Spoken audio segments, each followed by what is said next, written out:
kenapa LPDP harus berinvestasi ke diri Anda gitu ya. Betul.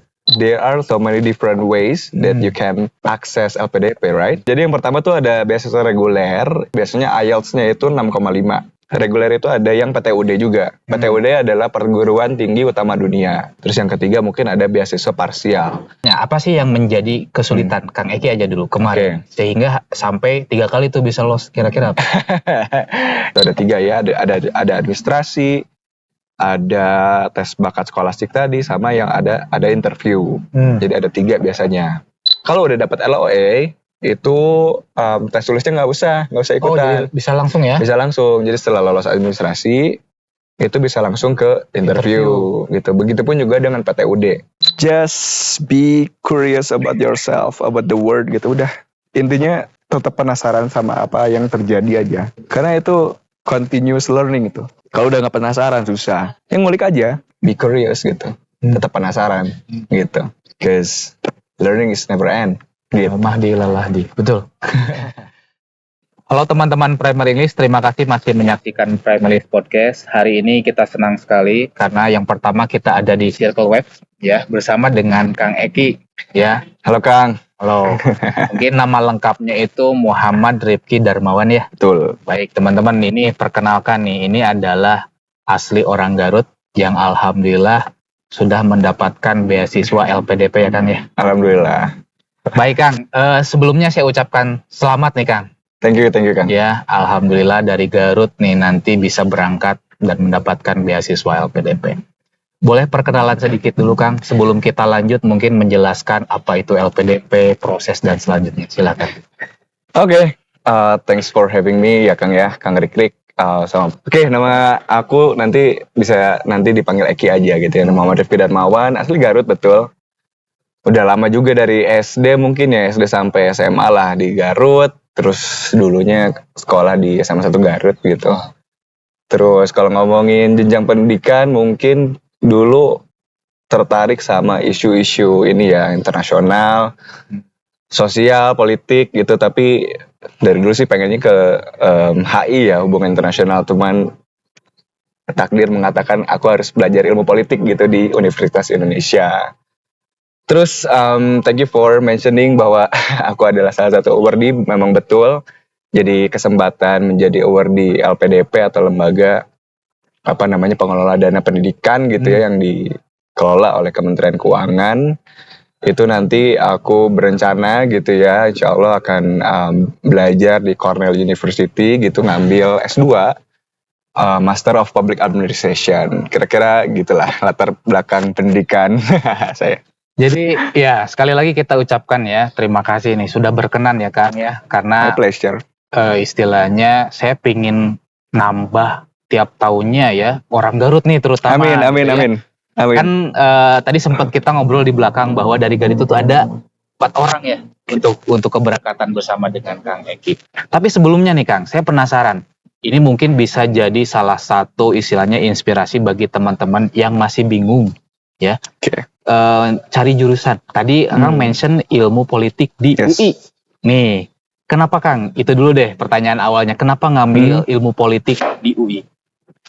Oke, tapi sebelum sana mungkin aku mau ngelurusin hal tadi ya. Sebetulnya sekarang mungkin lebih dari 4 orang ya keberangkatan tahun sekarang. Itu mungkin ada 8 kali ya. 4 orang itu adalah orang Garut yang ada di angkatan aku gitu ya.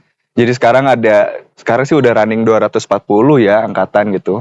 Nah, aku kebetulan PK 230. Nama PK adalah persiapan keberangkatan sebelum pada akhirnya dilepas gitu ya, baik di luar negeri maupun di dalam negeri gitu yang kuliahnya. Nah, nama angkatan aku Tandara Agni gitu. Itu kurang lebih informasi, segelinting informasi gitu ya. Nah, sebelum cerita gimana sih cara nentuin jurusan gitu ya. Garut itu sebetulnya dari kurun 10 tahun 2013 sampai 2023 itu sudah 72 orang kan. Dari Garutnya doang. Jadi cukup banyak, dan saya juga belum ketemu tuh sama semua orang gitu ya, yang senior-senior aku gitu ya. Maksudnya ini potensial banget gitu ya kalau ngomongin sumber daya manusia Garut gitu yang memang minat untuk pendidikan tinggi gitu. Nah, ini kan ngomongin pendidikan tinggi ya, tentunya kita juga harus tahu gitu apalagi anak-anak atau adik-adik yang masih sekolah gitu ya, SMA kelas 3 ataupun di tengah-tengah jurusan nih gitu. Kalau aku apa ya, saran hanya tipsnya gitu untuk milih jurusan adalah yang kamu suka aja sih sebetulnya gitu, yang kamu pun nggak pernah bosen gitu untuk ngobrolin berulang kali gitu ya. Ngomongin politik tuh sebetulnya nggak pernah beres, apalagi sekarang tahun-tahunnya politik ya, pilpres kemarin, terus mungkin upcoming events ada apa namanya pilkada segala macam, dan ternyata politik itu juga sebetulnya sangat menyentuh ranah pribadi juga gitu ya. Itu kan diatur sedemikian rupa oleh kebijakan dan lain sebagainya gitu ya. Jadi itu mungkin yang satu hal yang aku juga nggak pernah bosen gitu kalau ngobrol sama anak-anak gitu ya, sama orang tua bahkan gitu, sama kolega dan lain sebagainya. Pun juga kenapa ngambil Master of Public Administration di Cornell gitu. Karena sekarang tuh aku kerja di bidang sustainability gitu ya, atau enggak terkait dengan pembangunan berkelanjutan gitu, lingkungan segala macam gitu. Itu menjadi menjadi topik yang sangat menarik juga gitu ya, di kerjaan maupun di luar kerjaan gitu ya. Apalagi kalau kita ngelihat konteks global sekarang gitu, lingkungan itu salah satu hal yang harus diperhatikan juga gitu ya. Terlepas dari usia, terlepas dari gender, terlepas dari satu sosial gitu. Jadi mungkin sarannya apa yang kamu suka aja dulu gitu ya, cari dulu gitu. Apa sih North Star-nya gitu, bintang utaranya gitu ya. Jadi kalau ada yang bilang bahwa nelayan dulu itu mencari mencari ikan gitu ya di laut, itu kan ngelihat sebelum ada GPS atau segala macam itu ya, mungkin ngeliatin bintang utara yang paling terang gitu kan, untuk bisa pulang, untuk bisa berangkat dan juga untuk bisa pulang gitu kan. Nah itu juga sama di level individu juga gitu, bahwa kamu tuh harus tahu bintang utaranya apa gitu, North Star kamu tuh apa gitu ya. Apakah ingin jadi let's say researcher gitu, entrepreneur gitu, ataupun apapun itu memang harus dicari gitu. Gitu mungkin kan kira-kira ya. Jadi ini kan Kang, mungkin ini cerita lama, masih banyak anak-anak kelas 12 yang masih kebingungan kan gitu ya. Apalagi sekarang waktu-waktunya ya. Ini momen-momennya nih, masih banyak saya ngambil jurusan apa ya. Bahkan tidak sedikit yang sudah ngambil jurusan A, B, C, ternyata saya salah jurusan. Banyak kan yang kayak gitu ya. Jadi mungkin tadi betul, salah satu tipsnya adalah teman-teman adalah find your North Star. Yes. Ya. Harus temuin dulu gitu ya. Baik. Terima kasih nih Kang. Nanti teman-teman nih, barangkali nanti masih ada yang penasaran dengan ilmu politik, terutama di UI. Barangkali teman-teman nanti bisa ke Kang. Boleh. Kang, kita langsung ke LPDP-nya Kang. Alasannya mungkin kenapa dulu gitu ya bisa nyangkut di LPDP. Itu awalnya kenapa? Ini saya sambil minum kopi dulu kali ya. Boleh. Alasannya kenapa? Karena tadi ya, mungkin ada beberapa faktor sebetulnya. Aku tuh kerja mungkin udah hampir 7 tahun gitu ya setelah lulus, bahkan sebelum lulus kuliah juga udah nyambi-nyambi sebagai freelancer gitu ya. Dan sekarang topik lingkungan gitu ya, sustainability gitu ya, terus belum ngomongin impact gitu, impact investment, lalu mungkin sustainable business, itu tuh jadi satu hal yang menjadi fokusku di kerjaan gitu. Aku menyadari bahwa selama bekerja ini tuh nggak cukup nih ilmunya gitu untuk menyeimbangi kompleksitas dari realita yang ada gitu ya. Jadi akhirnya ini kayaknya harus punya ilmu yang lebih gitu ya. Apalagi kan sekarang ilmu politik, tapi gimana sih korelasinya dengan dunia sustainability atau lingkungan gitu ya. Kenapa nyantol di LPDP itu cukup lumayan panjang ya. I hope we have a time for that. Sebetulnya dari 2019 aku tuh udah nyari-nyari beasiswa sebetulnya. Cuman belum LPDP waktu itu. Karena ada satu stigma yang mengatakan bahwa LPDP itu susah gitu ya. Dan emang susah sih. Emang susah. susah banget. Tapi waktu itu nggak ke LPDP karena ketakut ngerasa wah ini tier top banget lah, susah gitu. Makanya meskipun beasiswa lagi susah sih sebetulnya. Dulu justru nyobain pertama kali itu 2019 di Chevening. Adalah beasiswa Inggris gitu ya, dari pemerintah Inggris gitu ya untuk beberapa negara gitu, dari Indonesia termasuk salah satunya gitu. Chevening, tapi ada juga AAS itu Australia apa ya, Award Scholarship kalau nggak salah, itu ke Australia tentunya. Pendanaannya dari apa pemerintah Australia tentunya gitu ya. Nah, ceritanya bisa ke LPDP adalah karena waktu itu saya tuh punya kakak gitu. Punya kakak yang memang secara akademis sangat cemerlang lah dibandingkan saya gitu ya. Maksudnya sangat peduli hal-hal pendidikan segala macam gitu ya. Ngobrol gitu ya, mau nggak lu ikutan LPDP tahun ini? Wah, bukannya susah ya? Ya udah coba aja dulu gitu ya kan. Oh ya udahlah, toh juga ada temennya waktu itu kan, ngerasa ada temennya gitu kan. Akhirnya informasi awal tuh sebetulnya dari kakak gitu. Berarti kakak dapat LPDP juga? Dapat, alhamdulillah. Dan baru lulus juga per Juni 2024 kemarin gitu ya. Barengan gitu ya apply-nya karena ngerasa punya temen nih gitu ya kan. Terus mungkin dari situ mungkin informasi LPDP aku dapetin secara bertahap gitu ya. Maksudnya secara administrasi, terus nanti ada tahapan-tahapan rekrutnya dan lain sebagainya gitu. Nah di situ mungkin mungkin juga udah ngerasa saatnya kuliah karena we live in a complex situation ya Kang ya. Sangat kompleks, apalagi itu baru satu ngomongin lingkungan, belum yang ngomongin teknologi ya, pendidikan segala macam gitu. Itu sangat kompleks gitu. Aku perlu knowledge dan juga guidance sebetulnya gimana sih caranya gitu ya, bahwa bumi yang kita tinggalin ini itu kan cuma satu ya. Ya. Meskipun Elon mau ke Mars ya. Nanti ikutlah sama Elon. Naik roket. Ya gitu, maksudnya gimana nih ya, bumi kita tuh cuma satu, terus ya artinya akan ada scarcity gitu atau kelangkaan gitu. Gimana nih cara menavigasi gitu secara kebijakan, karena kan aku ilmu politik gitu, kebijakannya gimana gitu, termasuk lingkungannya, investmentnya kah, atau enggak ekosistem pelaku usaha, karena pelaku usaha di Indonesia sangat menopang roda ekonomi Indonesia ya kan. Nah itu nyantolnya tuh karena kakak sebetulnya gitu ya. Terus ya udah di sana diseriusin dari tahun 2022 batch yang pertama. Jadi aku tuh udah 3 kali Kang. 3 kali loh.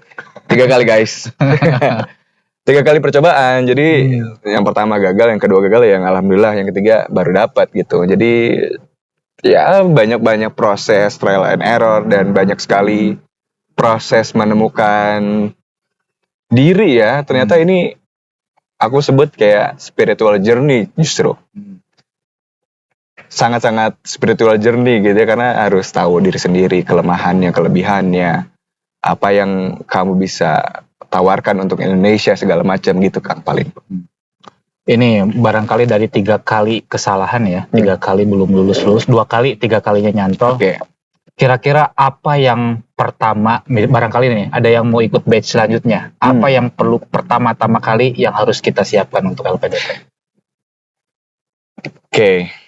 Mungkin sebelum saya jelasin di bagian apa yang naon sih kudu disiapkan teh naon wae gitunya.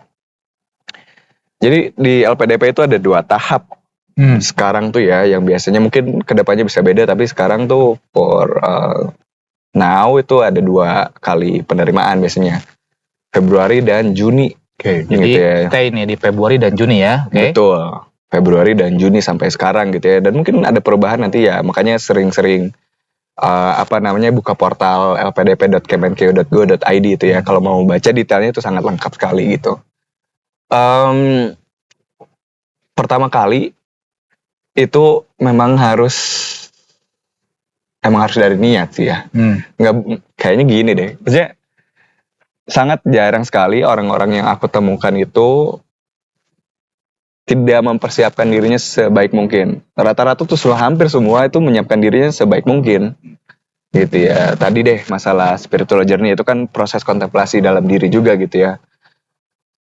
Lo tuh maunya apa sih gitu kan?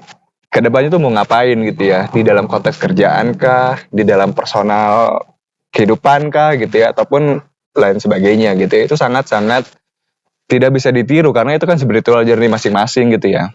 Nah dari situ mungkin muncul niat sih sebetulnya, niat yang sangat kuat kenapa kamu harus S2 gitu atau nggak LPDP gitu ataupun beasiswa yang lain gitu.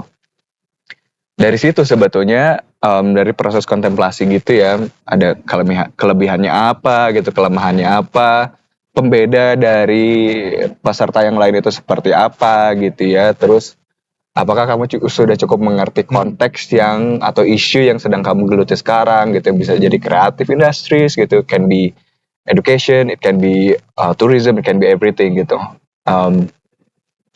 Jadi menurut aku ya, jadi kayaknya dilihat dulu proses. Karena aku juga gitu Kang, maksudnya prosesnya tuh nggak sebentar gitu, lama juga untuk 1 tahun, hampir 2 tahun lah, hampir 2 tahun untuk menemukan oke, gua akan maju di sini nih gitu, dan akan bertanggung jawab terhadap apa yang saya aspirasikan gitu. Jadi dari situ kita punya satu niat yang cukup kuat gitu ya, karena 2 tahun itu kan pasti ada ups and down-nya gitu ya di situ. Jadi ya niat mungkin agak normatif, tapi itu yang menjadi amunisi gitu untuk bisa tetap grit gitu ya, atau enggak tetap bersikukuh gitu, atau enggak perseverance itu dapat gitu. Kan kalau dari salah satu persyaratan usia maksimal itu adalah 35 ya. Ini barangkali ada teman-teman yang istilahnya belum tahu, istilahnya jadi masih di bawah 35, masih ada kesempatan. Tapi gini Kang, pertanyaannya, apa sih yang menjadi kesulitan? Kang Eki aja dulu kemarin, sehingga sampai 3 kali itu bisa lolos, kira-kira apa? Iya, jadi beberapa requirement untuk S2 itu 35 tahun gitu ya. Untuk S3 kayaknya 42 apa 37 ya. Itu mungkin bisa dicari tahu ya di website atau di Instagram LPDP gitu. Kesulitannya atau challengesnya adalah mungkin aku cerita dari masing-masing proses kali ya.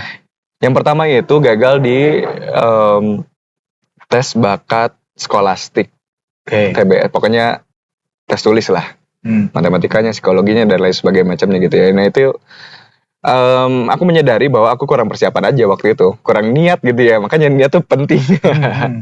Kurang niat untuk belajarnya gitu, jadi ya mungkin bisa ketakar juga sih hasilnya seperti apa gitu ya, udah bisa sensing lah gitu, kayaknya gak dapet nih gitu. Nah yang kedua itu masalah administrasi gitu. Nah, ini sangat sepele waktu itu sebetulnya, hanya typo 1 huruf dari sekian banyak persyaratan yang harus di-upload. Typo ya? Typo. Aku nulis, pokoknya surat rekomendasi itu aku tulis 2022, seharusnya 2023. Itu beda 1 huruf aja, mereka ngeh gitu. Memang ada mekanisme pengajuan ya, cuman nggak lolos gitu, karena itu memang keteledoran gitu ya, ignorance atau mungkin apapun itulah. Nah makanya yang 3 nih sangat-sangat dikencengin gitu, skrupnya atau ikat samponya dikencengin, jangan sampai nggak mempersiapkan diri gitu ya di tes tulis maupun di masalah administrasi sekalipun gitu. Makanya aku lupa siapa yang bilang, cuman gini bilangnya, ganti kalimat masih angkewe lah, tapi diganti dengan masih harus gitu. Ntar aja diganti menjadi kalimat masih harus. Jadi mungkin bisa menaikkan tingkat urgensinya gitu ya di diri sendiri gitu. Oh masih harus belajar bahasa Inggris nih gitu. Oh masih harus ngerjain esai nih. Daripada tinggal ngerjain esai gitu. Oh tinggal belajar bahasa Inggris. Jadi itu mungkin salah satu konsep yang bisa mengubah sebutannya etos gitu ya. Etos kerja atau apapun itulah namanya. Gitu sih Kang kayaknya. Baik Kang, ini misalkan saya orang awam nih ya, istilahnya belum sempat baca-baca LPDP. Boleh dikasih gambaran nggak Kang? Yang kemarin lolos, mulai dari misalkan administrasinya tuh apa aja, kemudian hari selanjutnya wawancara gimana, dan seterusnya mungkin Kang. Ini barangkali ada orang awam nih yang belum istilahnya tahu bener-bener misalkan gimana nih. Boleh cerita.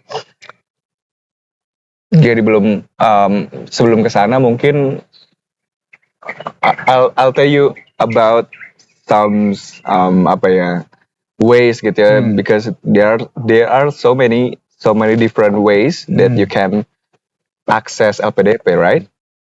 Yang pertama itu ada reguler. Beasiswa reguler itu kalau nggak salah ya, ini mohon maaf nih teman-teman LPDP, mohon izin nih.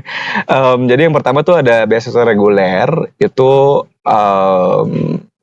ya ada beasiswa reguler, biasanya IELTS-nya itu 6,5. Ya, IELTS. IELTS-nya itu 6,5. Ada juga sih yang TOEFL berapa. Aku cuman nggak inget ya, cuman karena waktu itu aku cuman pakai IELTS doang. Ya. Terus ada reguler itu ada yang PTUD juga. PTUD adalah Perguruan Tinggi Utama Dunia. Kalau nggak salah kemarin sempat ngecek juga ada 25 apa 26 perguruan tinggi utama dunia tuh yang yang dipilih oleh LPDP sebagai syarat kalau mau masuk jalur itu gitu. Terus yang ketiga mungkin ada beasiswa parsial. Jadi yang dibayarkan hanya uang sekolah dan kalau nggak salah insurance kalau nggak salah ya. Jadi living allowance-nya tuh nggak ada. Regulernya tuh ada 3 gitu ya, ada yang reguler biasa. Nah aku tuh masuknya yang reguler biasa gitu ya. Kalau yang reguler biasa, batas usianya untuk S2 ya, itu 35 tahun dan biasanya ada 3 tahap untuk mendapatkan menjadi berstatus menjadi CPB atau calon penerima beasiswa gitu. Ada 3 ya, ada administrasi, ada tes bakat skolastik tadi, sama yang ada interview. Jadi ada 3 biasanya. Itu pun kalau yang belum dapat LOA atau Letter of Acceptance gitu ya. Kalau udah dapat LOA itu tes tulisnya nggak usah ikutan. Jadi bisa langsung ya? Bisa langsung. Jadi setelah lolos administrasi itu bisa langsung ke interview. Gitu. Begitupun juga dengan PTUD. Kalau udah namanya perguruan tinggi utama dunia ya, kayak Harvard, Oxford, termasuk kampusku juga gitu salah satunya. Itu bisa tuh nggak ikutan tes tulis, dan juga biasanya requirement-nya juga skornya lebih rendah daripada yang reguler biasa gitu ya. Karena kan udah susah nih dapatin PTUD aja udah jago lu kan. Jadi itu bisa dilewatin tuh. Nah kalau misalnya biasanya kayak gitu ya mekanisme standarnya gitu. Ada yang belum dapat LOE berarti ada 3 tahapan. Kalau kalau udah dapat LOE berarti ya bisa di skip nih yang bagian kedua. Nah selain itu juga ada beasiswa targeted, itu biasanya untuk PNS, TNI dan Polri gitu. Itu ada targeted juga gitu. Sama entrepreneurship kalau tidak salah, dan kayaknya juga ada banyak lagi ya. Cuman aku cuman ingatnya saat ini ada 4 gitu ya. Ada entrepreneurship juga. Jadi buat akang teteh, kakak-kakak gitu ya yang PNS, TNI, Polri, dan juga pengusaha gitu ya. Itu ada juga tuh slot untuk mendapatkan beasiswanya juga. Terus ada beasiswa afirmasi. Beasiswa afirmasi ini ada beberapa jenis juga. Ada yang buat disabilitas gitu ya, teman-teman disabilitas. Ada yang daerah afirmasinya biasanya sih di daerah miskin, daerah tertinggal gitu ya. Mungkin juga pulau kecil kalau nggak salah ya. Mungkin bisa dicek lagi ya secara lebih detailnya kayak gimana. Sama putra-putri Papua yang aku ingat gitu. Itu ada slotnya tersendiri gitu ya. Nah, tapi untuk LPDP beasiswa afirmasi itu biasanya kalau udah lolos administrasi biasanya di skip nih. Si tes bakat skolastiknya atau skolastiknya tuh di skip. Jadi langsung ke wawancara. Biasanya kayak gitu ya. Ini mungkin kedepannya ada kebijakan yang berubah, cuman biasanya kayak gitu. Tahun ini yang berbeda adalah bagi pelamar beasiswa afirmasi itu tidak lagi mensyaratkan IELTS. Gitu. Lumayan ya. Lumayan. Jadi kan biasanya kalau afirmasi itu IELTS-nya 6 ya kalau nggak salah untuk LPDP-nya. Jadi sekarang untuk beberapa daerah, dan aku juga apakah semuanya atau enggak ya, cuman itu tidak lagi mensyaratkan IELTS sebagai persyaratan gitu untuk beasiswa afirmasi. Cuman boleh dicek lagi secara detailnya di websitenya gitu.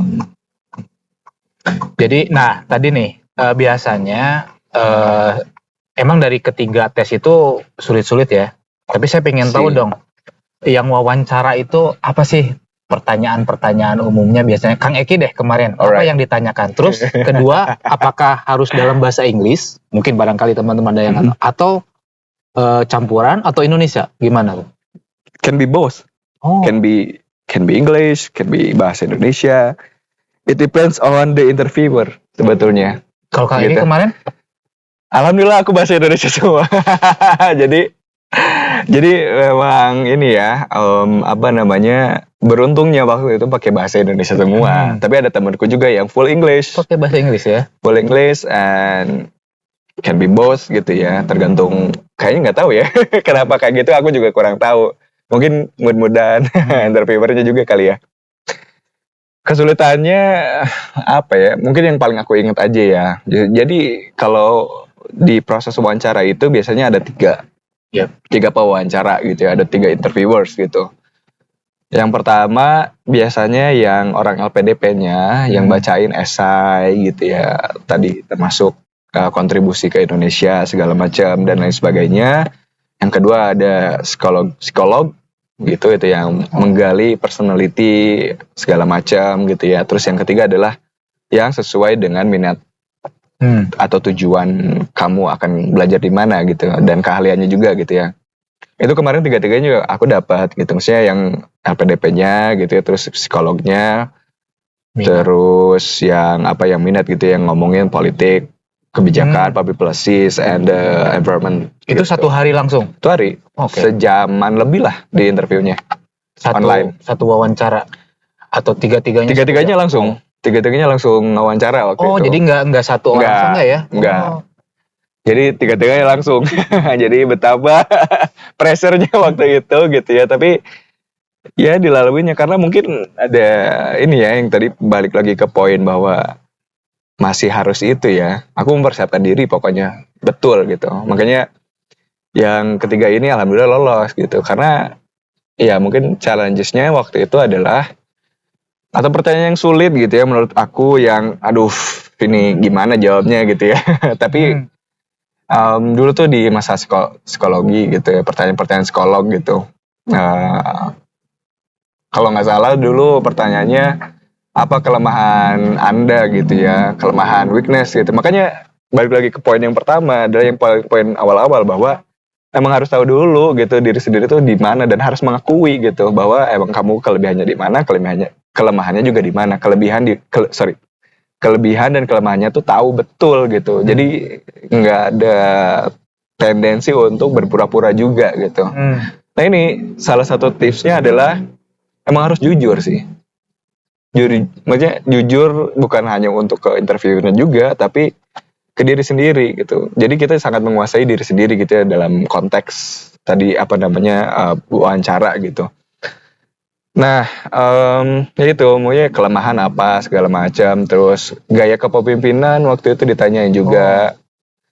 Segala macam hal-hal yang emang dikuliti gitu ya waktu itu, dan emang cukup menegangkan sih jujur waktu itu. Dan ini kayaknya juga beberapa teman awardee juga merasakan hal yang sama gitu ya, di bagian psikologisnya itu sangat-sangat diserang lah gitu ya gitu. Tapi kalau Kang Eki kemarin yang paling banyak dari ketiga pewawancara, yang paling banyak nanya dari mana? Yang minat? Kayaknya rata ya. Oh sama ya, porsinya sama? Porsinya sama, karena sejam lebih itu dibagi rata aja 3 gitu. Iya sih kayaknya rata. Aku merasakan rata gitu ya. Baik. Tadi Kang Eki sudah mention sih essay. Nih kita pengen ngobrolin essay nih. Ini juga istilahnya menjadi salah satu yang tricky ya. Oke.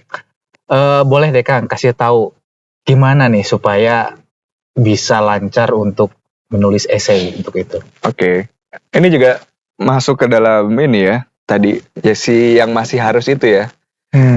Jadi tuh di tahap ketiga ini aku emang nyari mentor yang ada sebetulnya kakakku juga sih. Oh iya. Karena beliau yang udah duluan berangkat dan udah proven kan, udah jadi awardee juga gitu waktu itu.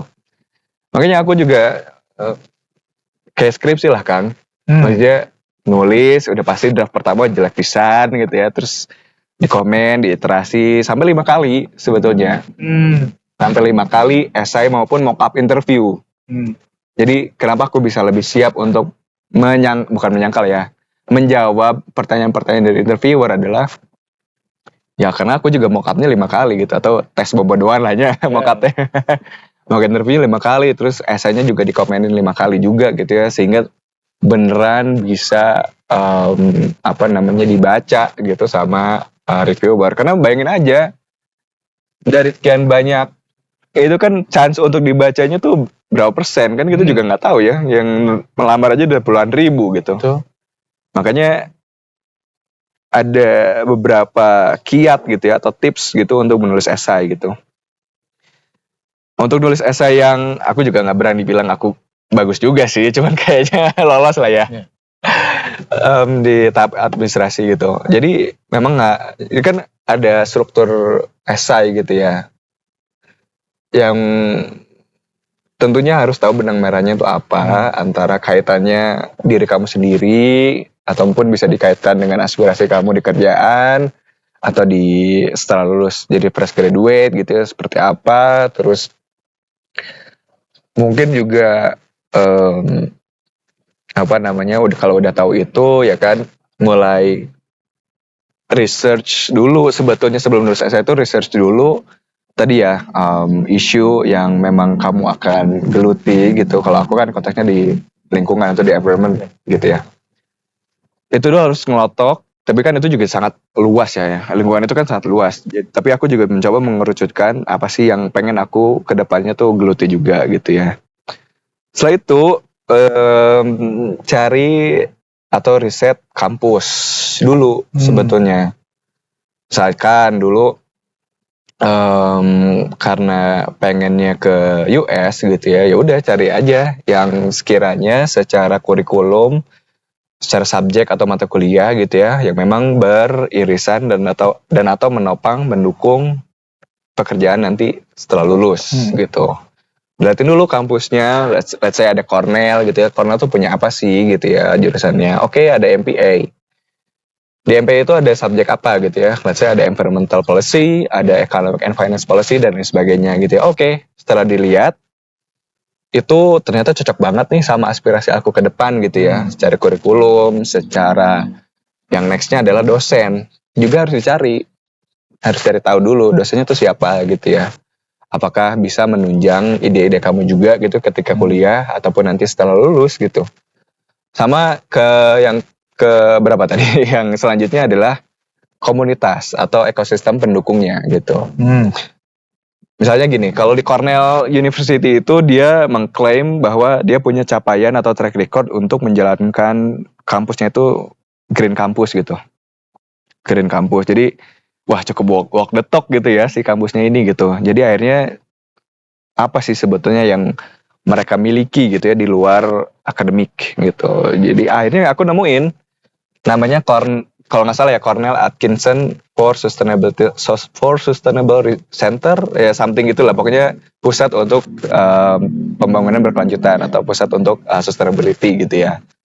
Oke, itu jadi menarik juga gitu ya, karena kan di sana bisa berjejaring atau networking gitu ya, bisa mengambil ilmunya juga dari praktisi gitu, bisa mengambil ilmunya dari pelaku usaha maupun investor dan lain sebagainya gitu. Jadi kampusnya dicari gitu ya. Tadi Cornell, aku juga membandingkan dengan universitas yang lain, kurikulum atau subjeknya gitu ya, dosennya sama komunitasnya. Oke, kalau udah dapat nih antara irisan dengan aspirasi kedepannya mau ngapain, terus mungkin ngelihat jejak rekam kita juga di kerjaan atau di kuliah gimana segala macam gitu ya. Terus udah tahu nih riset tadi ya terkait dengan kampus segala macam. Mungkin selanjutnya adalah karena ini kan yang menyalurkan dana dari negara ya. Jadi di konteks yang tadi, di isu yang tadi gitu, kira-kira bisa ngebantuin agenda nasional yang mana nih? Gitu. Kalau di lingkungan itu kan banyak banget agenda nasional gitu ya. Kayak SDGs gitu, Sustainable Development Goals, penurunan emisi gitu ya, dan lain sebagainya macamnya gitu kan. Kalau udah tahu gitu agenda nasionalnya seperti apa, karena kan diharapkan ini yang nerima duit nih yang bisa ngedorong, iya gitu, yang bisa ngedorong itu juga, betul. Karena kita juga coba berpikir ke sana juga kan, bisa ngebantuin agenda nasional yang mana gitu. Ya udah, nanti mungkin bisa ke cara penulisannya gitu ya. Kalau tadi kan stock taking ya, ibaratnya stock taking issue lah, stock taking segala macam gitu. Nah, nanti bisa masuk ke teknis penulisannya. Tadi aku bilang bahwa ini kan mungkin puluhan ribu nih dari Sabang sampai Merauke pula gitu kan, nggak cuma orang Garut gitu ya. Jadi dipastikan bahwa punya kalimat yang hook gitu, pembuka yang hook gitu ya, Yang menarik ya. yang menarik, yang kayak sekarang kan kalau konteksnya video gitu ya, kan sekarang konten kreator juga, Clickbait-nya. nah itu, Jadi harus ada clickbait.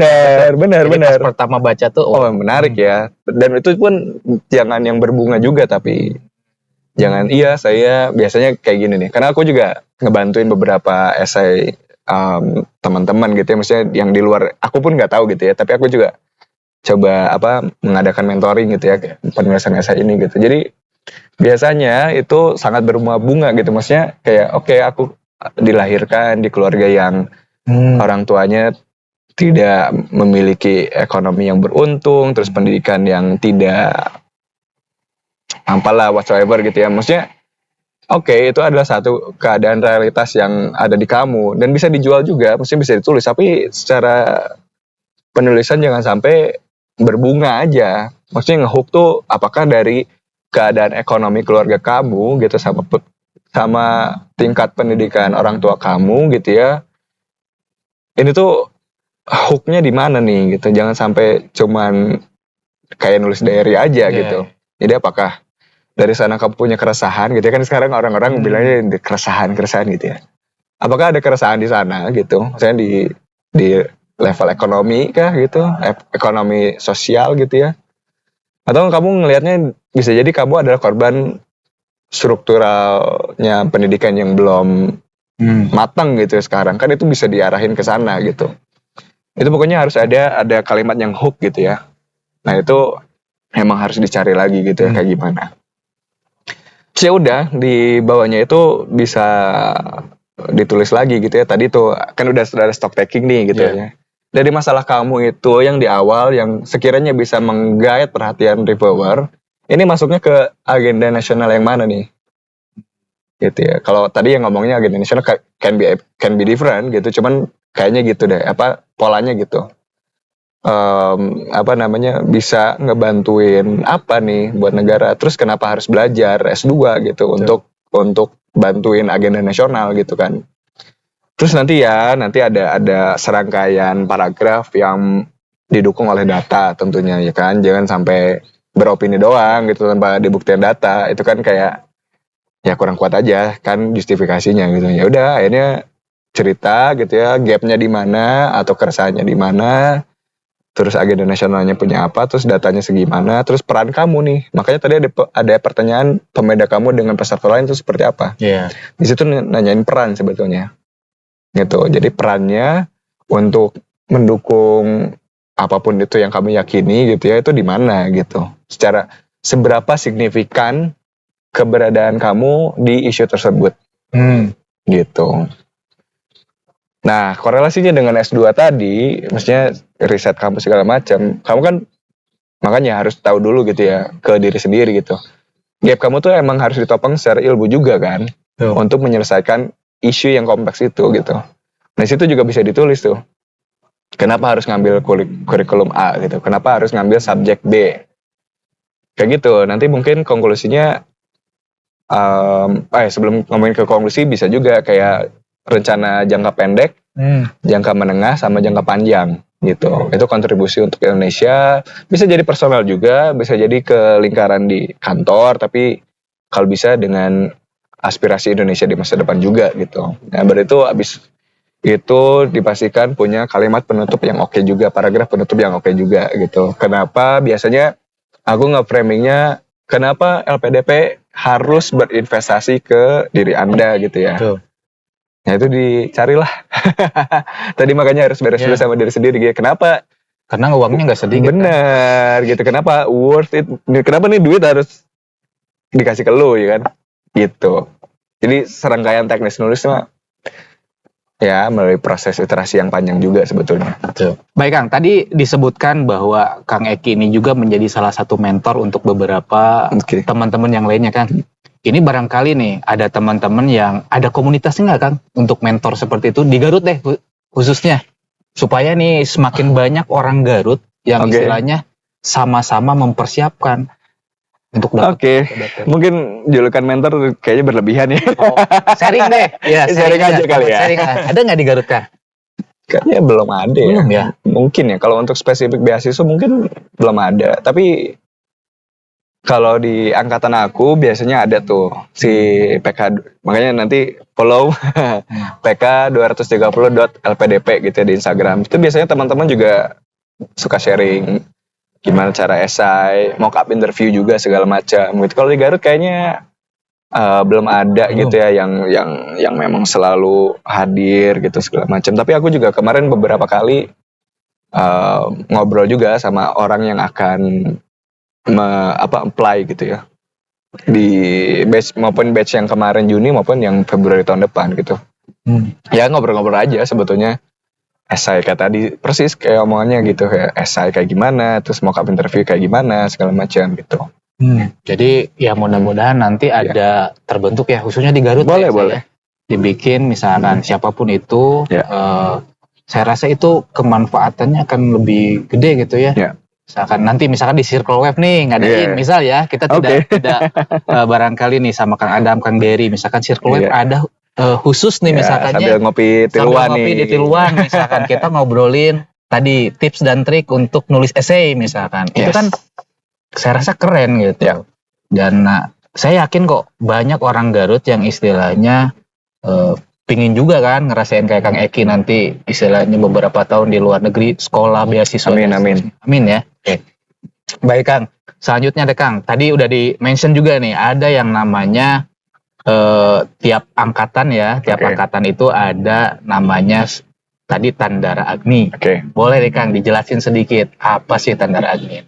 Oke, jadi setiap angkatan itu punya nama angkatan gitu, tapi kebetulan di angkatan aku namanya Tandara Agni gitu ya. Tandara artinya pelangi dari bahasa Wakatobi gitu ya, terus Agni artinya api gitu ya dari bahasa Sangsekerta. Jadi harapannya Tandara Agni itu punya slogan juga namanya Nyala Warna Nusantara. Sehingga dengan slogan itu juga diamini oleh semua anggota atau semua peserta PK 230 untuk bisa mewarnai Indonesia gitu ya dalam bentuk apapun, menyalakan semangat teman-teman juga gitu ya. Karena aku harap sih itu tidak hanya nama angkatan aja ya, tapi memang dijiwai juga gitu. Sangat filosofis. Ya. Ada berapa pesertanya Kang Tandara Agni? Kalau Tandara Agni ada 305 dari Sabang sampai Merauke, dari barat sampai timur. Terus program nih, kemarin kan ada beberapa program yang sudah dilaksanakan Tandara Agni. Saya rasa keren sih itu Kang, apalagi di Garut nih Kang. Thank you. Saya ikut juga tuh. Tapi boleh nih barangkali teman-teman ada yang belum tahu program yang sudah dilaksanakan oleh Tandara Agni maupun yang mau. Kira apa? Kalau yang kemarin jadi setiap PK itu atau angkatan persiapan keberangkatan itu diharuskan untuk mengikuti 5 hari pembekalan materi itu di Jakarta biasanya. Terus yang terakhir ada social project gitu. Kemarin ya alhamdulillah teman-teman juga memilih Garut sebagai lokasi gitu ya, karena mungkin ada 2 komunitas keren juga di Garut gitu ya, ada Parma Wijaya dan Sasmita, sama satu lagi ada Circle Waves gitu. Kemarin itu di bidang pendidikan tinggi gitu ya, yang mestinya yang mau S2 itu di Parma Denda. Lalu yang entrepreneurship itu di Circle Waves gitu ya, sesuai dengan fungsi komunitasnya masing-masing gitu. Nah, ya harapannya sih karena ini juga beririsan dengan apa yang aku kerjakan di dunia kerja juga gitu ya. Ini ada irisannya dengan gimana cara nge-support UMKM gitu ya dunia. Aku karena selama bekerja ini juga gak pernah ke Garut gitu. Justru ngebantu daerah lain kayak Bali, Kabupaten Sigi di Sulawesi Tengah, mungkin di Riau gitu ya, di Kabupaten Siak gitu. Gak pernah di Garut nih. Nah, ada LPDP, ada kesempatannya juga waktu itu. Ya udah akhirnya dibikin yang menyerupai kerjaanku gitu untuk mendukung UMKM, terutama UMKM lestari gitu ya, sustainable business gitu. Tentu yang yang literasi ini karena semangat teman-teman juga di pendidikan juga gitu ya, di literasi dan juga pendidikan tinggi gitu.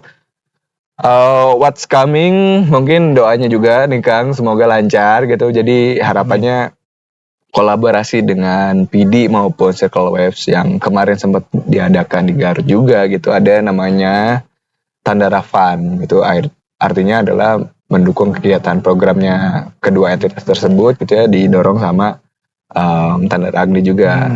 Yang kedua mungkin mohon doanya jika ini terlaksana gitu ya, ada Tandara Scholarship. Oh, ada beasiswa nih. Tandara Scholarship bagi yang sekiranya punya background ekonomi yang tidak memadai untuk let's say les bahasa Inggris kah, atau tesnya, karena kan tes IELTS itu cukup mahal ya Kang. Lumayan, 3 juta 3 sekian jutaan ya. kan untuk IELTS gitu, 3,5 lah gitu. Terus ada Tandara Community, ini mungkin karena kekuatan atau teman-teman kami yang banyak itu di Jogja sebetulnya di UGM. Jadi mungkin akan ada Tandara Community gitu, menggait juga beberapa komunitas di sana. Sama ya Tandara Care gitu. Tandara Care untuk uang apa ya? Uang support lah, suportif gitu ya. Untuk teman-teman Tandara Agni itu sendiri gitu. Jadi internalnya juga kita perhatikan juga. Jadi mudah-mudahan 4 program itu yang akan kami lakukan gitu ya. Mohon doanya juga nih Kang Rikrik. Jadi mungkin nanti pokoknya di follow Tandara Agni ya. Betul. Tandara Agni di sana. PK230.lpdp. Nah, yang itu. Jadi bisa di follow di Instagramnya. Jadi tadi saya penasaran Kang, untuk yang scholarship persyaratannya apa nih? Untuk anak kita SMA, SMP? belum menentukan seperti apa mekanismenya, tapi upcoming gitu. Ya, kita lagi nyusun mekanismenya juga seperti apa, karena biar tidak bias juga kan. Betul. Dan tepat sasaran tentunya. Ya, jadi ditunggu aja nih, ini yang istilahnya terutama yang beasiswa, kemudian tadi ada care juga, ada istilahnya apa lagi? Community ya.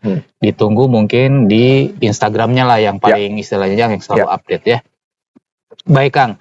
Kemarin Kang, ini mungkin barangkali ada teman-teman yang ketinggalan mengikuti ngobrol di Circle Wave kemarinnya bersama dengan Kang Goris, Kang Rengku, sama Teh Alia ya. Ya, itu kan ngobrolin bisnis. Kenapa mengajak ketiga orang ini Kang? Oke. Kan ngobrolin bisnis ya. Mungkin Kang Goris nih teman-teman udah gak asing. Kang Rengku juga istilahnya udah gak asing dengan pelepahnya ya. Teh Alia dengan istilahnya masih muda, dapat beasiswa. Dia punya bisnis juga ya, 2 atau 3 bisnisnya ya. Oke, jadi sebelum berbicara ke narasumbernya kenapa memilih itu, sebetulnya ada konteks yang lebih besar lagi gitu. Bahwa di dunia ini, kalau teman-teman belum tahu, ada namanya Sustainable Development Goals. Itu kalau tidak salah dari 2014 dan akan berakhir di 2030 sebetulnya. Cukup bentar lagi nih waktunya ya kan. SDGs itu salah satunya pihak yang diharapkan untuk mendukung pembangunan berkelanjutan adalah pelaku usaha, termasuk UMKM sebetulnya. Jadi itu juga yang aku pahami dan percaya bahwa karena tadi ya UMKM itu kan jadi tulang punggungnya, salah satu tulang punggung ekonomi Indonesia gitu. Jadi cukup banyak akhir-akhir ini tuh cukup banyak menaruh perhatian buat dunia UMKM gitu ya. Jadi akhirnya kenapa secara topik itu juga yang dipilih sebagai social project gitu. Ada SDGs, terus mungkin juga agenda nasional untuk melahirkan entrepreneurship gitu ya. Entrepreneur dan jiwa entrepreneurship-nya juga gitu. Akhirnya memilih orang-orang yang memang capable di bidangnya gitu ya. Termasuk Kang Goris, Kang Rengku, Teh Alia juga gitu ya. Kalau kenapa mereka bertiga ya ngeliatin dari portofolionya juga tentunya gitu ya, jejak rekamnya gitu ya. Ya Kang Goris dengan Between Orang Garut ya Semut Nusantara itu kan udah mendulang prestasi gitu ya, udah mencoba menaruh perhatian di stunting segala macam. Termasuk Kang Rengku juga udah, yang aku tahu juga beliau kan udah menjalani sustainable business juga cukup lama, dan dia juga punya visinya ke sana juga gitu ya, bagaimana menjaga bumi ini bisa melalui aktivitas bisnis gitu ya, yang lebih responsible secara sosial dan juga secara environment gitu. Teh Alia juga ternyata menarik. Aku kan sebetulnya baru kenal juga ya sama Teh Alia. Itu menarik juga gitu, dengan profesinya sebagai lulusan dokter gitu, FKUI gitu. Tapi dia sangat concern juga di UMKM gitu, dengan perhatian di aspek sosialnya juga gitu. Nah aku sih berharap gitu ya, mungkin di banyak tempat termasuk Garut, UMKM-nya itu lebih ESG responsible gitu ya. Ada environment, ada sosial, sama governance-nya itu lebih responsible gitu. Karena tadi balik ke presiden bahwa bumi kita ini satu gitu, yang kecuali kita mau pindah ikut ke Mars sama Elon Musk gitu ya. Gitu Kang kayaknya. Ya, kan banyak juga yang istilahnya sebuah kalimat ngapain kita jauh-jauh ke Mars gitu ya. Ini ya agak semi bercanda sih, ngapain jauh-jauh ke Mars? Ya kenapa nggak buminya yang diperbaiki kan? Kalau kalimat itu kan ya, Iya betul. ngapain kita ya, tapi kan mungkin itu hanya istilahnya sebuah beberapa wacana orang lah gitu. Oke. Selanjutnya Kang, kemarin itu ada yang menarik nih ya, yang saya lihat kan istilahnya banyak sekali pelaku UMKM yang ikut ya di sini di Circle. Oke. Istilahnya banyak Udah diskusi. 35 apa banyak lah. Iya gitu. Dan tadi betul Kang Eki sudah mention juga bahwa UMKM ini salah satu penopang ya. Ya terbuktilah waktu kita COVID, Yes. UMKM itu nggak berhenti kan ya. Itu salah satu istilahnya kemarin datanya juga UMKM itu istilahnya ya salah satu yang menyelamatkan ekonomi kita juga kan COVID gitu ya.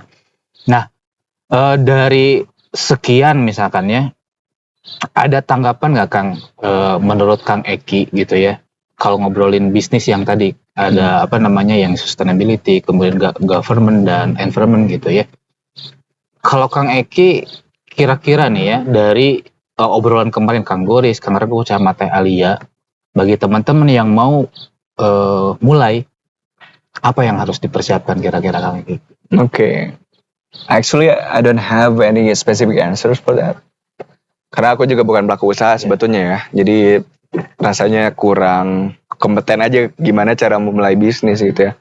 Cuman tadi balik lagi ke apa ya, konteks di global maupun di nasional yang seringkali tidak dimiliki oleh daerah adalah tadi ya, bahwa kesadaran untuk pembangunan gitu, maksudnya secara manusianya kah, apakah daerahnya kah, itu kontribusi dari usaha itu sangat ada dan sangat besar gitu.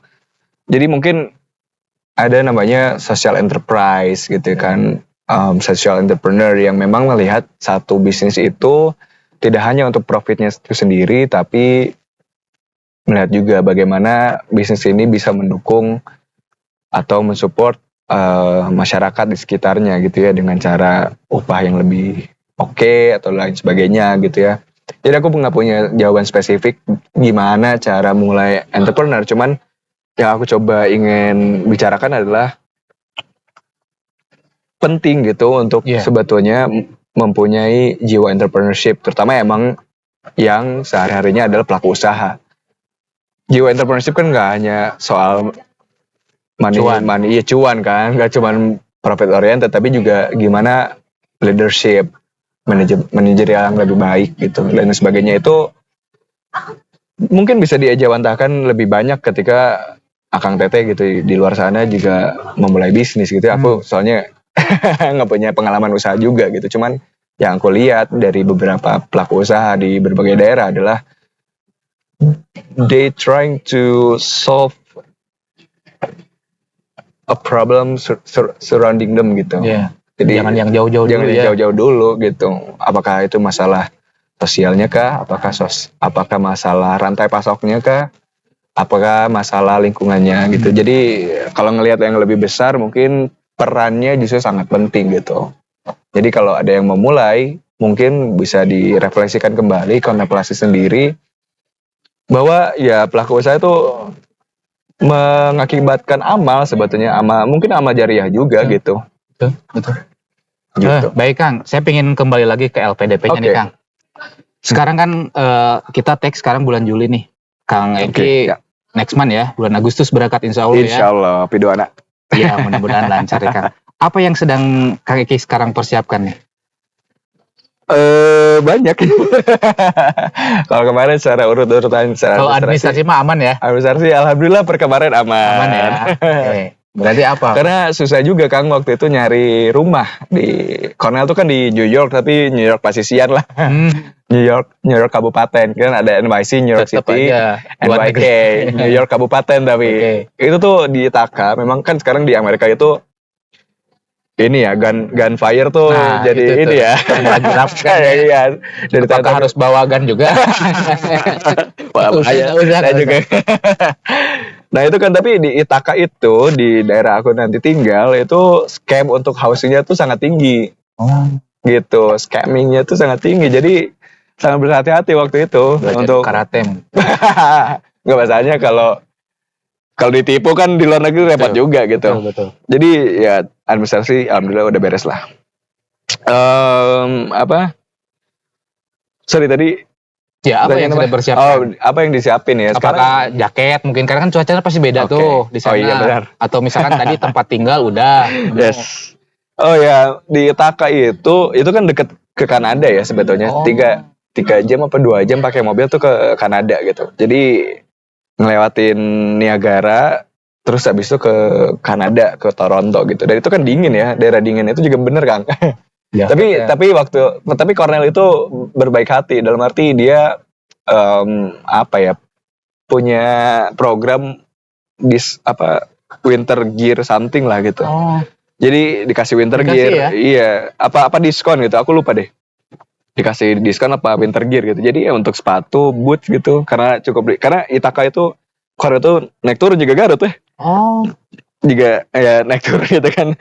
Itu kan cukup licin kalau musim salju. Terus ya jaket segala macam nanti dibeli di sana aja karena katanya lebih murah dan tidak memenuhi koper pada saat Indonesia gitu ya.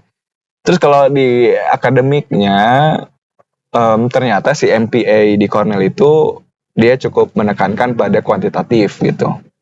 Artinya belajar ekonominya juga, belajar statistiknya juga. Jadi yang lagi aku siapkan itu belajar dua itu sih. Karena yang aku sadari bahwa kelemahan aku tuh di bagian kuantitatif ternyata. Jadi aku udah mulai baca-baca lagi lah gitu mikroekonomi gitu sama statistik gitu. Itu sih paling ya nanti persiapan lain-lainnya ya kayak hal-hal teknis lah kayak gitu. Culture juga ya. Culture juga betul. Kalau dari segi pembelajaran Kang, mungkin udah ada gambaran nggak? Itu sehektik apa nanti Kang Eki? Karena mungkin saya juga sama nih penasaran nih. Oke. Karena kan pendidikan Indonesia dengan luar pasti berbeda. Oke. Cuman akan sehektik apa di sana? Apakah pasti sampai begadang atau gimana tuh belajar? Kayaknya iya ya. Karena senior-senior juga gitu sih yang udah-udah. Maksudnya yang sedang berjalan, yang sedang berlangsung maupun yang udah lulus. Kayaknya ya Harus siap-siap mental kan? ya cukup menguras energi juga. Cuman ya Mahal nih. Dalam artian kesempatannya mahal. betul, itu kan nggak boleh disia-siain gitu. Jadi apapun yang terjadi pasti ya mudah-mudahan lancar aja. Tapi akan seperti itu sih. Begadang di perpus tuh jadi hal yang umum gitu di sana ya kan. Terus ya Sabtu belajar, Minggu mungkin masih belajar gitu. Oh ya, jadi keingat sebetulnya ada salah satu pemateri di PK kemarin Pak Yanuar Nugroho, dia bilang belajar itu jangan not for the sake of learning gitu, tapi for the sake of living juga. For the sake of living. Iya, maksudnya memperkaya pengalaman hidup juga gitu. Jadi akademinya dapat, tapi pengalaman pembelajaran hidupnya juga dapat. Nah itu sebetulnya yang aku yakini juga gitu. Karena di UI itu, aku nggak tahu ya di kampus lain juga mungkin sama. Jadi ada istilahnya buku, pesta, dan cinta gitu. Betul. Gitu kan. Jadi ya Sogi ya. Anak-anak gue itu sangat percaya itu terutama FISIP gitu ya. Mungkin FISIP juga sangat pergerakan banget dulunya gitu. Itu jadi pembelajarannya juga pasti akan melelahkan. Karena banyak orang kan enggak S2 mah GPA-nya atau IPK-nya lebih gampang, tapi enggak juga ternyata gitu ya, harus tetap dikejar juga gitu ya dengan susah payah gitu. Terus ya pembelajarannya kehidupannya juga gitu segala macam gitu. Ya. Jadi saya teringat ke buku-buku Suhoki ya tadi, buku Pesta dan Cinta ya sangat ngena sekali dulu waktu kuliah baca-baca buku Suhoki dan seterusnya. Baik Kang, ini udah agak lama nih, kasihan juga Kang Eki waktunya Kang. Mungkin saya pengen nanya ini Kang, ke pendidikan sedikit lah Kang ya. Tadi istilahnya kalau LPDP nanti mungkin selanjutnya bisa di websitenya itu lengkap. Tapi mungkin Kang Eki juga berkenan ya, barangkali nanti ada teman-teman yang mau nanya langsung atau termasuk yang tadi misalkan sharing mengenai esainya wawancara bisa ke Instagramnya Kang Eki atau ke Tandara Agni. Dan stay tune juga di Tandara Agni karena saya lihat juga di sana ada program-program mingguan kayak kemarin ya. Ngobrolin esai gitu via Zoom. Saya rasa itu mahal juga tuh teman-teman ya. Jangan sampai dilewatkan Tandara Agni ya. Ini Kang, pendidikannya pertanyaannya gini aja mungkin Kang.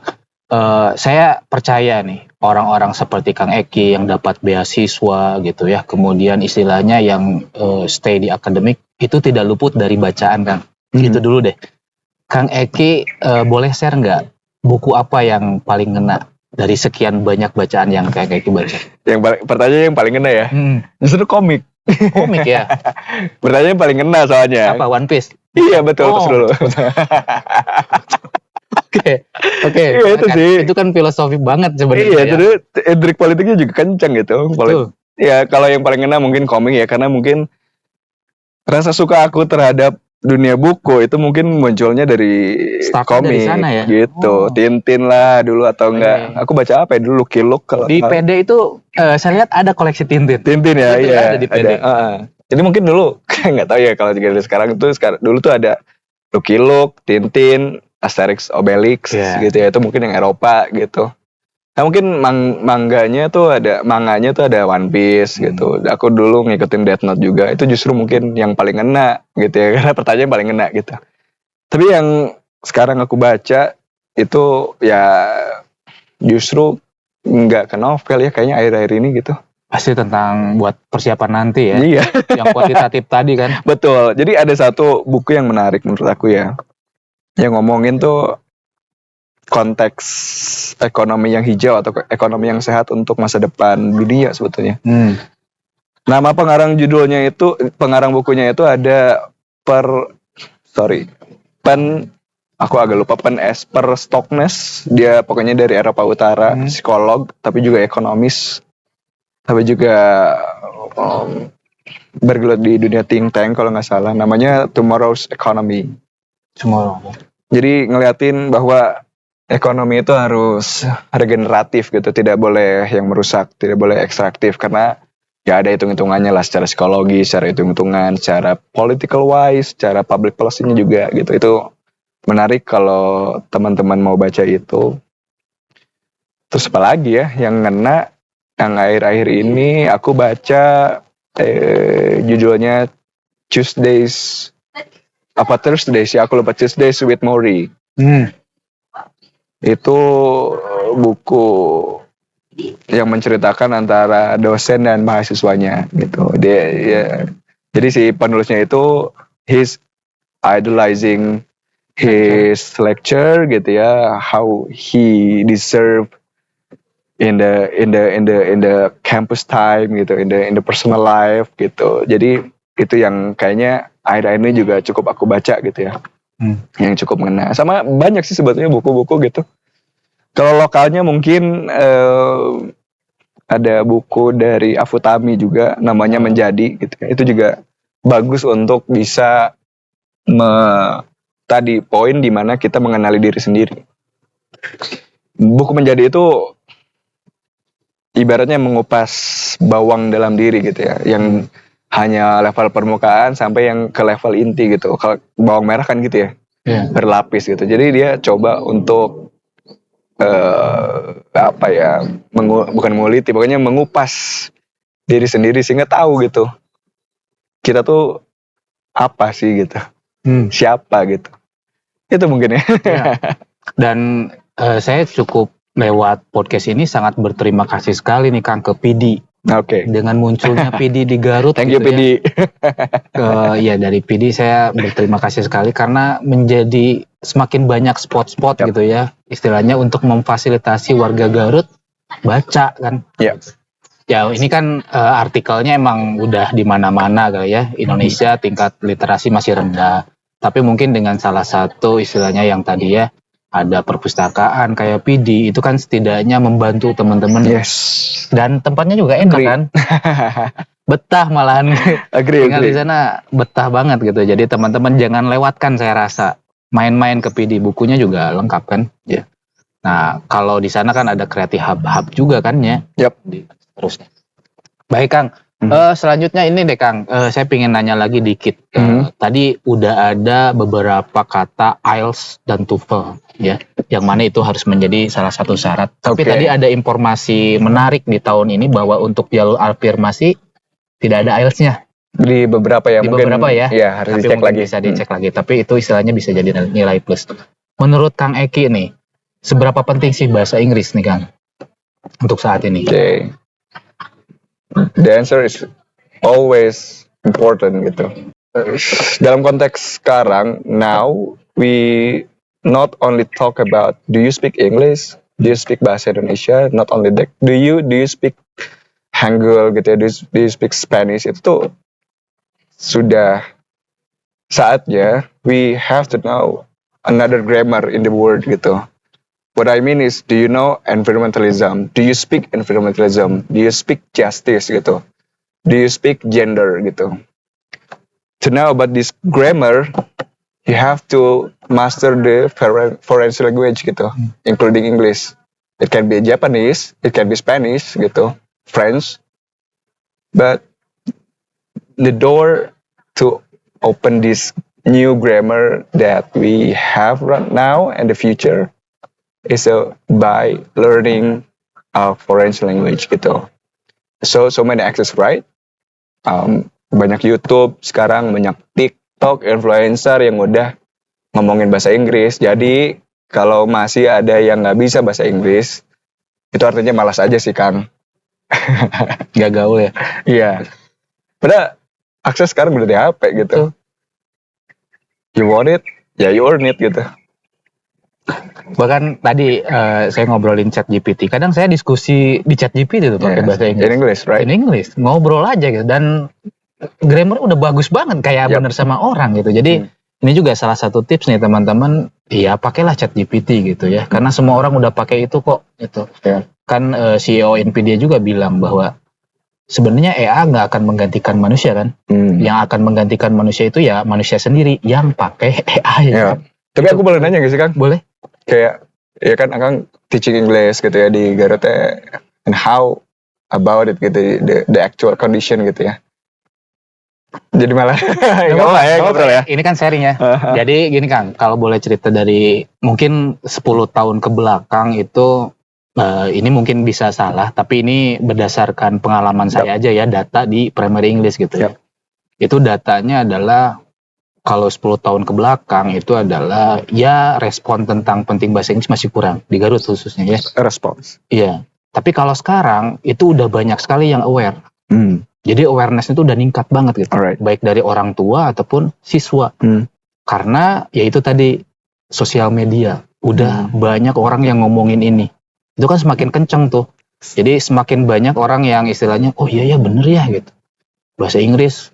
Kemarin aja kan ada yang nelpon ke saya, ini mau magang atau apa di NTT gitu ya, Pak bisa bantu gini untuk ini katanya istilahnya, tapi perlu ada sertifikat bahasa Inggrisnya gitu. Oke.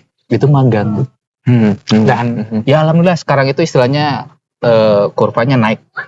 Terutama mulai dari ininya dulu deh, apa namanya, awarenessnya dulu gitu. Jadi jangan istilahnya kan kalau misalkan kita ngobrolin bisa atau enggaknya mah proses ya, gitu ya. Itu yang pertama. Terus yang kedua, banyak juga di Garut ini khususnya yang menyadari gitu bahwa oh iya ya bahasa Inggris itu perlu dipersiapkan. Jadi nggak ada istilah 30 kali langsung mahir. Itu jargon-jargon itu tidak kami pakai gitu ya.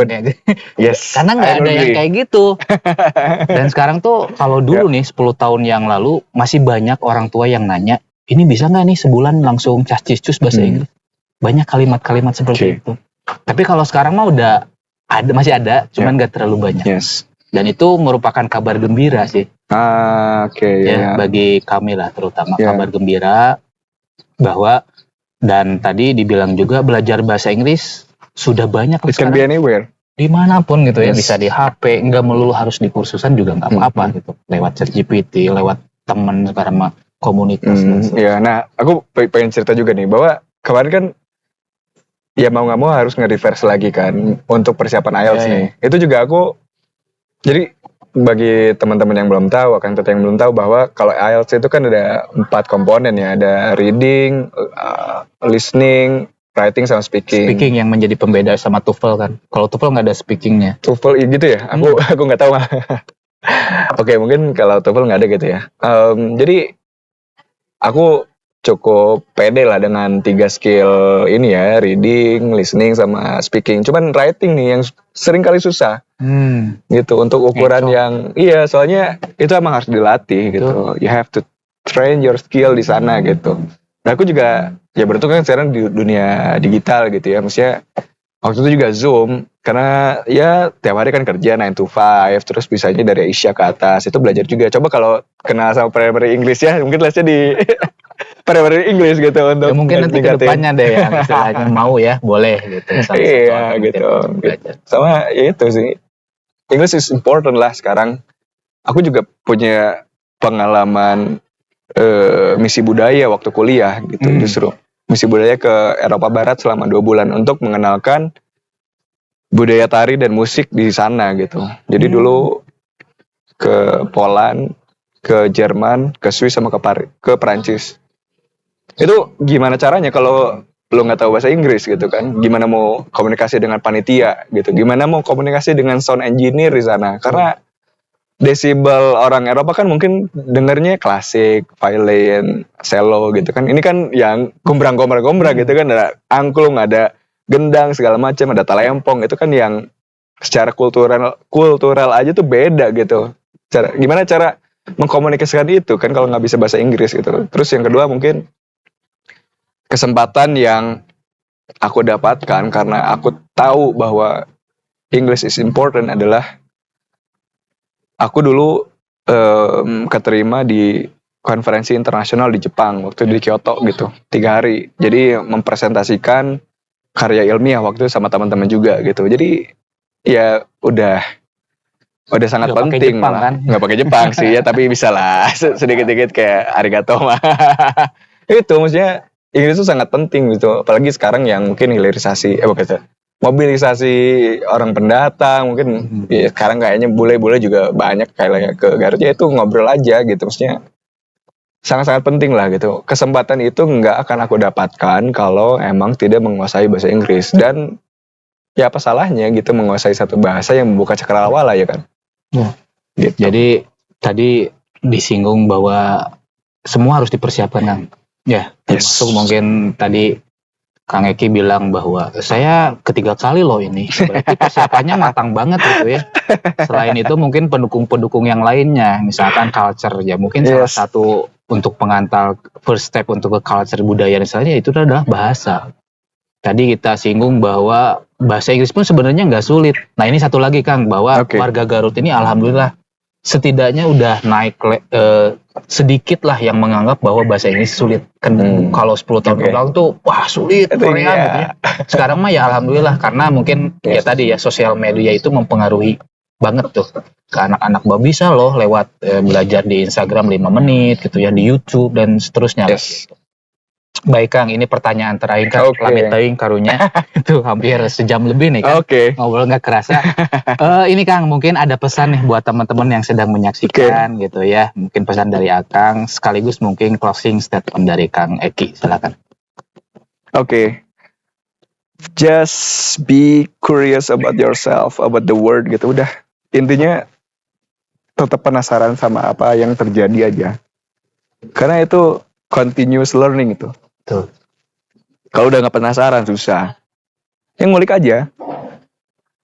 Salah satu karakteristik yang ya kemarin aku dapatkan setelah mengikuti serangkaian persiapan keberangkatan adalah be curious gitu.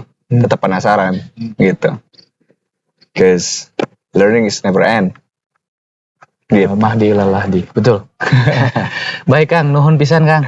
Untuk obrolan ini sejam lebih nih Kang, nuhun. Semoga lancar-lancar ya.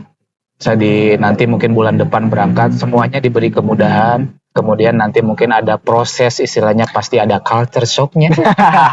Semoga itu dinikmati banget tuh ya. Karena kita percaya itu kesempatan yang sangat mahal. Saya rasa ya, terutama saya gitu, yang istilahnya turut seneng Kang, karena itu salah satu impian saya, cuman ya mungkin belum takdirnya, tidak apa-apa. Semoga lancar. Kemudian Tandara Agninya Kang, itu juga ya kita tunggu program-program selanjutnya Kang ya, yang tadi itu saya rasa sangat bermanfaat sekali kemanfaatannya. Nuhun pisan, lancar selalu. Thank you for having me. Nuhun. Baik teman-teman, itulah Kang Eki dari LPDP ataupun Tandara Agni. Terima kasih.